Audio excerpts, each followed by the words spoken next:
तुम्हाला व्हॅलेंटाईन डेला सुंदर दिसायचंय का आणि चेहऱ्यावर ग्लो हवाय, तर चेहऱ्याला ग्लोईंग करण्यासाठी काही केशरचे फेस पॅक आपण पाहूयात।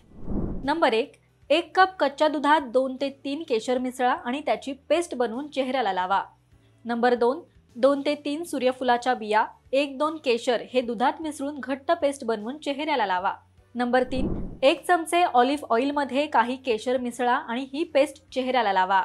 नंबर 4, केशरमध्ये मध मिसळून तुम्ही फेस पॅक तयार करू शकता। या फेस पॅकमुळे चेहरा चमकदार त्याचबरोबर मुलायम होईल।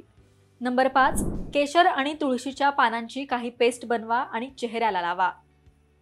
नंबर 6, चेहऱ्यावर निर्दोष चमक येण्यासाठी तुम्ही केशर आणि बदाम फेस मास्क लावू शकता। यासाठी भिजवलेले बदाम आणि केशर यांची पेस्ट बनवून चेहऱ्याला लावा। नंबर 7, 1 चमचा चंदन पावडरमध्ये काही केशर टाकून ही पेस्ट चेहऱ्याला लावा। हे फेस पॅक 10 ते 15 मिनिटे चेहऱ्याला लावा आणि चेहरा स्वच्छ पाण्याने धुवा। तर हा व्हिडिओ तुम्हाला कसा वाटला हे कमेंट करून नक्कीच सांगा। पाहत रहा महाराष्ट्र टाइम्स। धन्यवाद।